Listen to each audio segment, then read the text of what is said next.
I'll be reacting to Scarlet Nexus episode 10. I'll be watching it from Funimation's website, and I will be starting my reaction in 1, 0, go. Oh, yeah. I honestly missed this series so much. If you're wondering why I didn't react to it when it came out, it's because Funimation had a glitch where it says the episode wasn't viewable in my territory. So that's why I didn't react to it when it came out, for those of you curious. If it wasn't for that, I would have reacted to the day. I would have done a reaction to this day it came out. Now, animation's actually decent for now.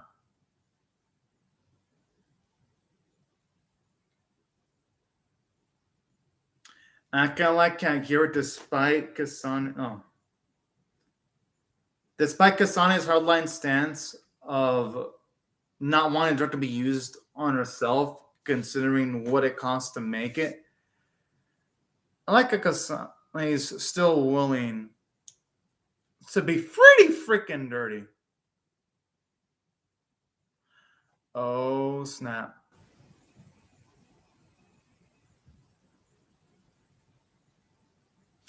I wonder if this is going to be when Yuta finds out his connection to the gate, the episode, because I'm going to guess it's going to be inevitable eventually. And this is going to be when he starts to become super depressed. Or when he contemplates taking his own life and his friends convince him to not do that. Because if they're going to do that, I'd say at best they'd be doing that sooner rather than later, because I feel like that content would be so dang interesting to see. Although that doesn't explain why Kasane saved younger Yuito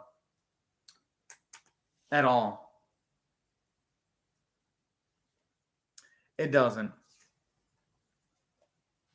Unless midway in, maybe we're going to get some kind of like situation where maybe Kasane is successful in killing Yuito, but then she regrets it and she travels back in time to save him. I have no idea. Time travel. Time travel shenanigans in anime. Usually in time travel shenanigans in anime, crazy shit happens. That's usually hard to predict.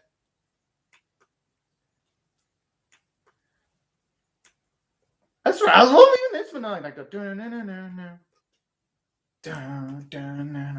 like, honestly, even this might not be my favorite anime this season, it's got my favorite opening. Never get tired of listening to it. The Rebel Yuito.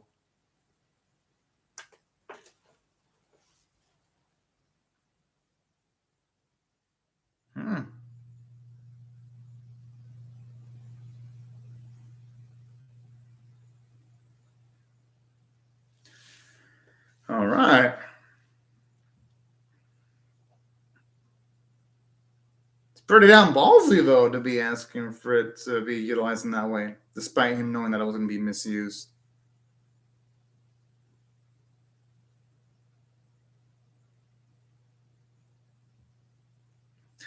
I do love this, though. It shows you how much of a good person Yuito is for human experimentation to piss him off this much.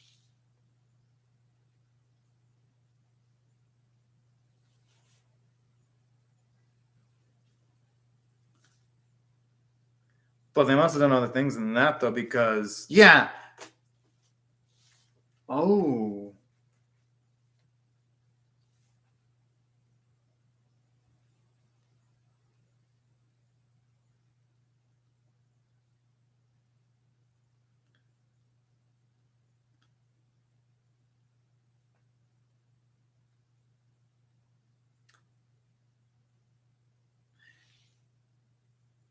Oh, man. I mean, I guess it makes sense since anything involving the brain makes sense that wouldn't be anything pleasant. That's provided it's still there, though.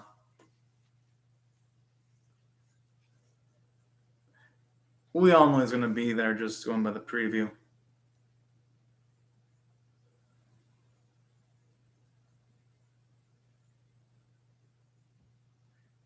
Okay, I kind of like how, at least here, Honeybae is also going to go with their code of ethics instead of just going with what her family wants to do. I like this. Even though Hanibe ain't exactly an important character, like say Yuito or Kasane. Oh, hello, Lens 246. Even though it shows us that Hanibe hasn't had a lot of screen time, at least in her not willing to follow what her family does, shows you that at least she's got a code of ethics within her.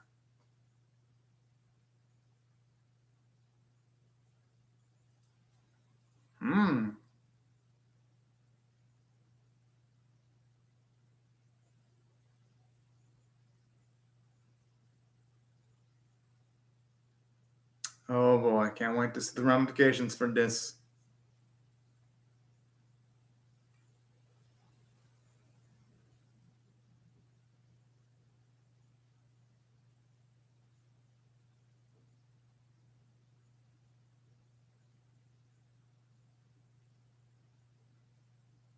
I mean, I'm not going to blame him for that concern, though.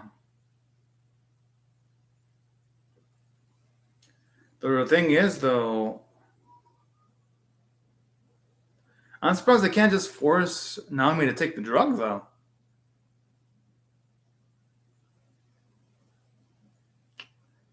And that is a big shame.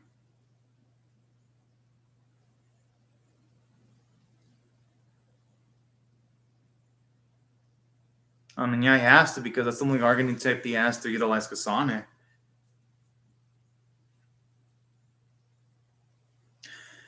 Oh boy.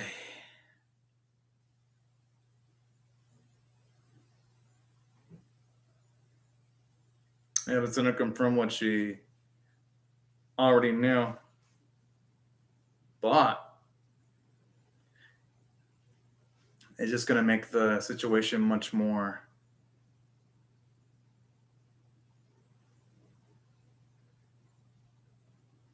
It's actually kind of cute seeing. The thing is, though, why would? That's quite the assumption there. Considering the fact that they've withheld information from Yuto, then they expect him to be like, yes, Maddie, I'll listen to you, even though you lied to me in the past. And what you're doing is completely on that. I mean, what the fuck does he expect? Oh boy. But you know, I love dialogue like this, though. It makes the series much. Seeing this type of drama makes the series much more interesting to watch.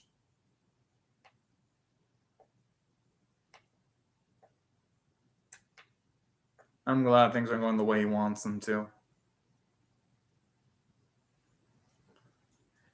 Oh, Snappy, man, I realized he just fucked up.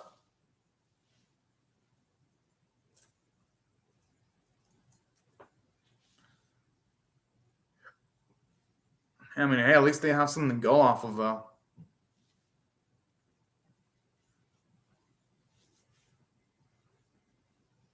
And honestly, even though they haven't given Nagi that much characterization, considering that he's been in and out of the series, that moment did quite a lot for him.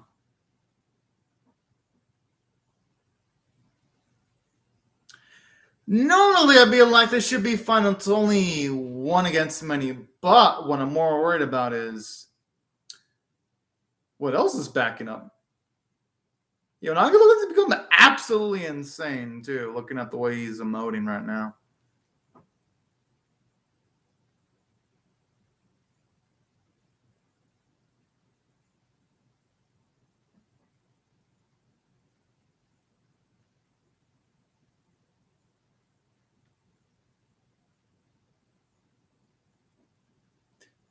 Yeah, he looks more possessed. You know, I wouldn't be surprised considering that he went against his handlers.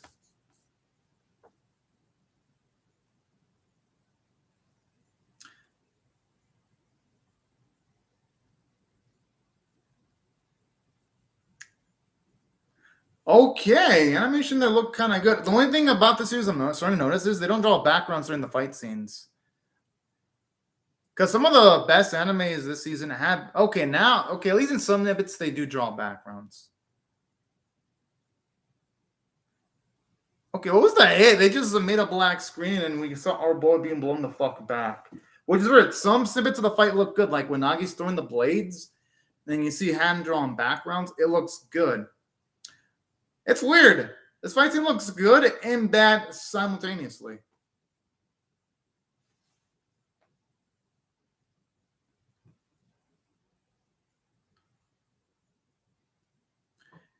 Oh. Damn.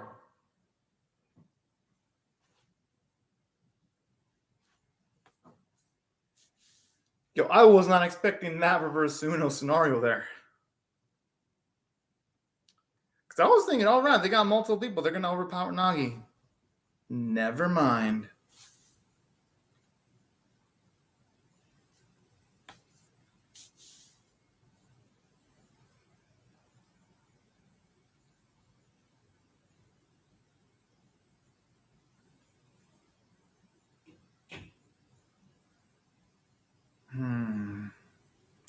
It is a pretty fucked up situation, but I don't want to blame any of them for having the hardline stance of killing Yui, so just play it safe.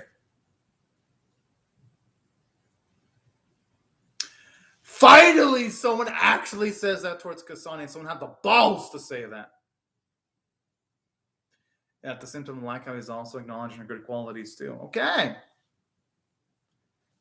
You know, even though I don't know this guy's name because they rarely mention his name at all, it makes him a little bit more memorable now.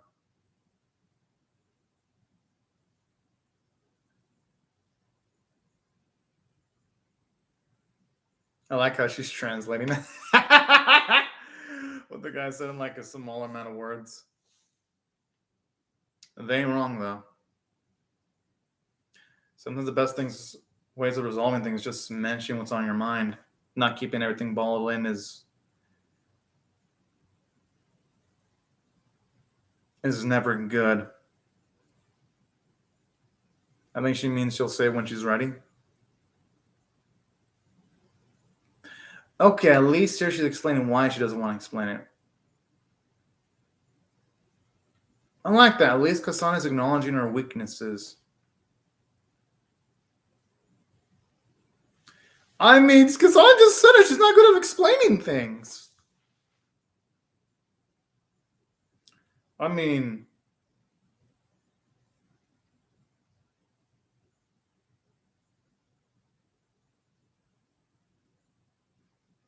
but at least now, hopefully.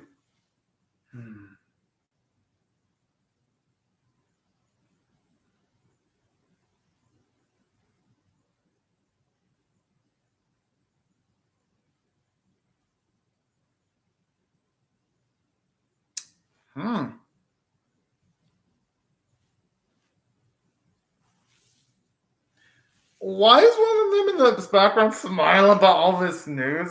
I mean, the others have a natural reaction, but the blondie's smiling. I'm like, what the fuck would be smiling about this? I mean, I guess maybe because Kasane is finally talking about what's inside of her mind.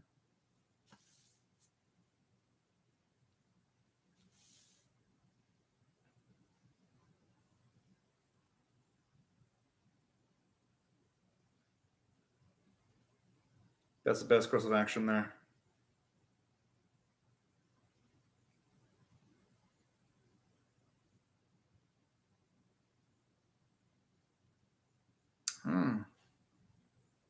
Ask for help.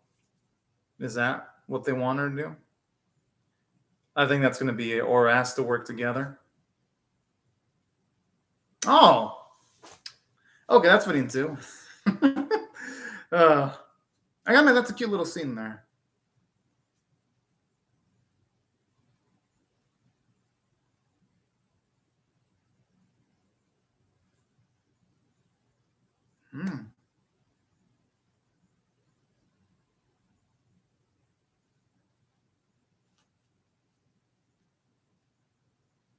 I like how Karen always looks like he's in serious business no matter which scene he's in.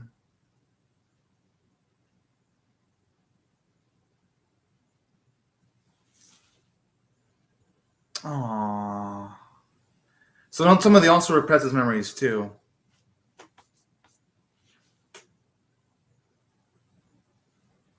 What the fuck did they do to him?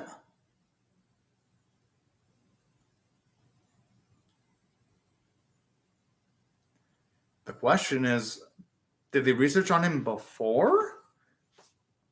Oh shit.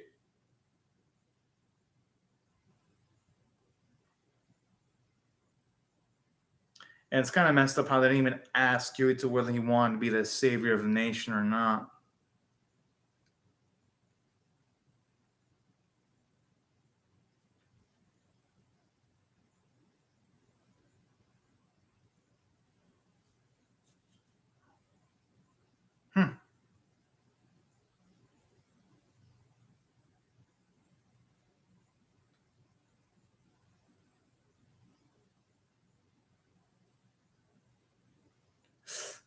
Oh, fuck. I wonder how they captured. Okay, that felt a bit too abrupt. I understand maybe them. And I guess it makes sense how they capture the front. No, you know what? I take that back. They easily had Yuito as a hostage. But still, oh, hello, DWI. Hope you're having a fantastic day right now. It just feels a little bit abrupt, though, because I would have loved to have seen the process of Yuito's friends being captured, though. I felt like this series, it goes too quick sometimes. It like goes from point A to point C, completely skipping point B sometimes.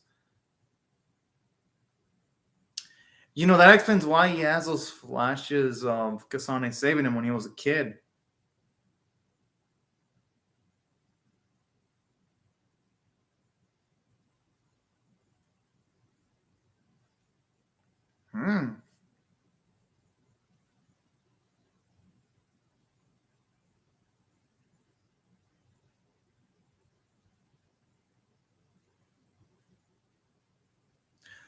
Oh, fuck. That explains why he was suffering in pain.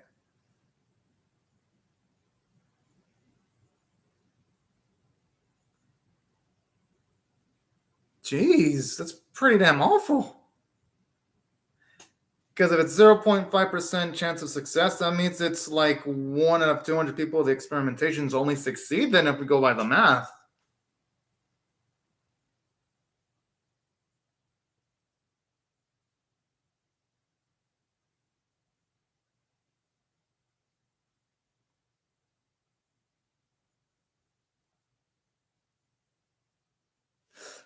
Oh, fuck.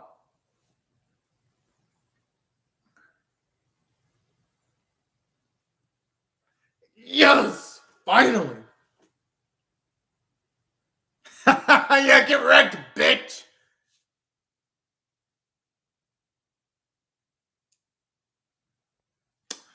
Okay, that is actually pretty nifty. You know what?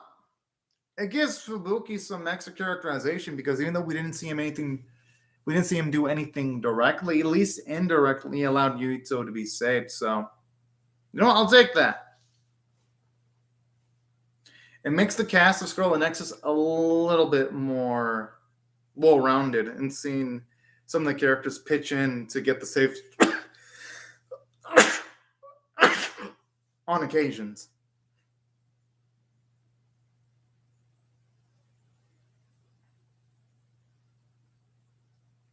Although I wouldn't be surprised if I wouldn't be surprised if there was going to be something around the exit gates.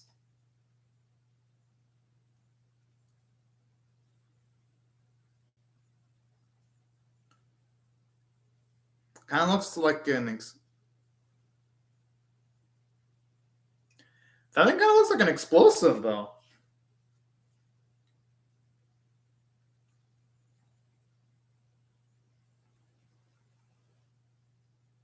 That's provided those are the only things he has to worry about. If let's say there's another person like him with similar strength alongside the others, he would probably get screwed over.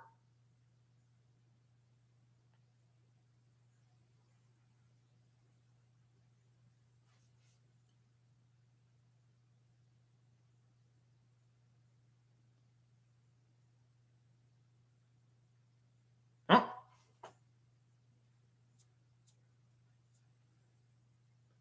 The fuck? Okay, you know what? Considering the video footage that they've got, I could see how they could pin it on Yuito.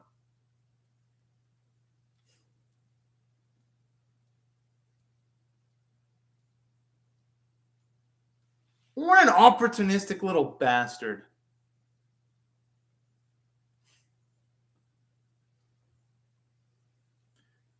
But I could see why you'd want to prey on any potential self-preservation instincts that Yuito might have.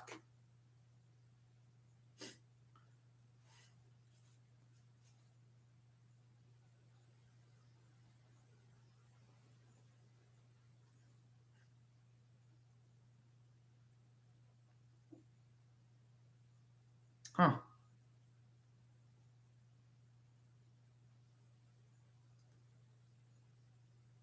Yeah, you know what? I wouldn't mind a little bit of world building in the series, actually getting to see a different perspective.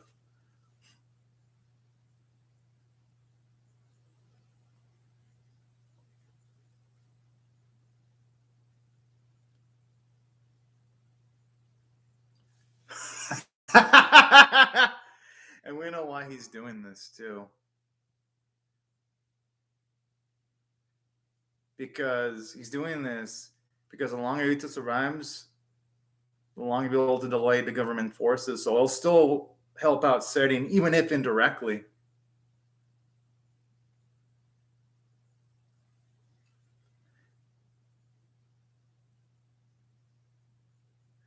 Kind of sad how things went down in the series, though, because start of the series had semi-happy vibes towards essentially our boy can.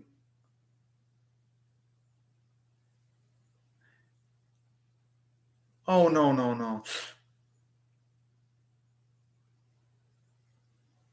Oh.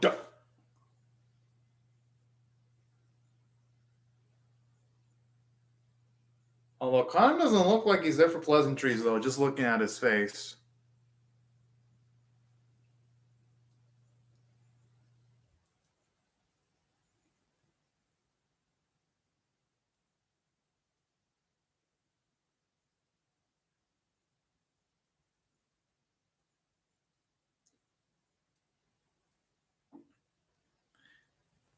Yeah. But you know what they say, old habits are hard to break, though. I'm not going to blame Kasane for holding it in.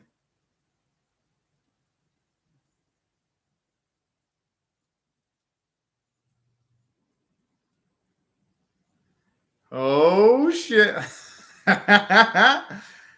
The thing is, though, well, that's a possible route.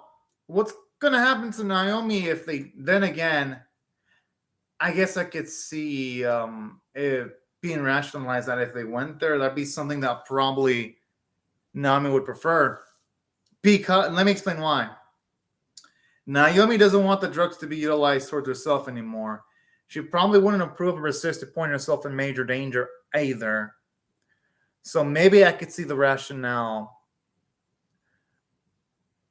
of Kasane and company going to Togetsu. Now, saying that the episode was good, but damn, the script was pretty botched up. So that's why if I had to rate the episode overall on a scale of 1 to 10, with 1 being abysmal, 5 being average, 10 being exceptional, I'll give it a 5.5 out of 10 for a slightly above average. But there were a few weaknesses narratively, though. And let me explain some of them. Because, one, something that I'm noticing about this series lately is it's just rushing things. And let me explain what it's rushing. It's like anytime you've got a scene where, say, some of the characters are captured, even though, yes, the episode revealed that our heroes are never in danger because Fubuki had cameras and visual equipment to, oh, okay, PV time.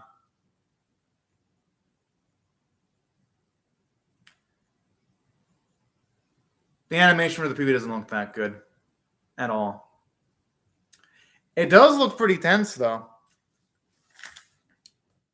But let me explain what this episode did that was really abrupt. It's like if they could have given us the illusion that there was tension by showing Yuito's friends being captured, so then afterwards be like, oh shit, this is epic. But the way they did it, it just felt like it's all matter of fact, so that when Yuito and his friend company does get saved by Fubuki, it just felt like it was less substantial than it could have been. And that's because the series goes super fast sometimes. And one of the weaknesses narratively is it's been harder to enjoy the fights lately because the first few episodes of the series had some good visuals. In the last few weeks, you can tell the budget's running out. Like, what do you got in the last few episodes? You got characters fighting in speed lines. You got blue backgrounds, red backgrounds during fight scenes. It's like, what is this? The 2000s? And even that's disrespectful towards the 2000s because I've seen anime from the 90s and 80s that had a background movement during fight scenes. So you can definitely tell the budget's lowering and it's affecting the execution of the story because if the fight's looking bad, it's going to affect the entertainment value. Not to say everything from an action standpoint looked bad. I mean, the bits where Nagi was throwing his blade looked good, but then the bits where you had Yuito getting punched and it didn't even look like they hit him directly, kind of felt like those cheap, low-budget 80s, 90s films, and not in a good way. So that's why there were some bits where, yeah, this episode kind of lost me from an immersion standpoint. And saying that, there were positives. At least they increased the tension because Yuito's essentially now a fugitive and so are his friends. So there is more narrative stakes. I got to give the episode credit for that. I do like the fact that it establishes Kasane's group as a more cohesive unit when they tell her that she shouldn't put everything on the inside. She should tell them when she feels something's off. And I do like that. At least someone finally called Kasane out for being a bit antisocial. So this episode showed you that the writers were self-aware. So I do like that because it sets Kasane for character development. At least she opened up a little bit about herself as to why she doesn't communicate because she just has a tough time piecing the words. I feel that's relatable. And another thing I do like is I love how it shows you Yuito's ethics where he doesn't want to join the government side. He doesn't want to join Sarin because of human experimentation. And I do like that too. It makes Yuito into a protagonist, even though he's not the most layered protagonist of the season. It makes him a bit more layered than he already was. So I got to give credit for that. It gives him a little bit more grit. And on top of there being some good amounts of characterization, I got to admit, the music was pretty badass. I'll give it compliments for that. And that's why, despite the downsides of the episode, I still got to give it a slightly above average grade, but only slightly, though. But in saying that, I really hope the next few episodes step it up, though, because it's like been, multiple weeks, and it just feels like the series sometimes is dragging its feet. Not to say it can't turn things around, but it's just taking its sweet time in doing that. But, yeah. Overall, these are my thoughts overall. Thought it was nice in some bits, but could have been better. But overall, I'm excited to see what's going to happen next week. But anyways, right before I go, let me just say thank you very much to Lens246 for calling on the live chat. And DWI, thank you very much for calling on the live chat. And also everyone else, thank you very much for watching my video. Hope you all rate the video, share it, comment, subscribe, and I'll see y'all later to come back for more because I'm definitely reacting to the next episode. But anyways, y'all, thank you very much for watching my video, and bye-bye, everyone.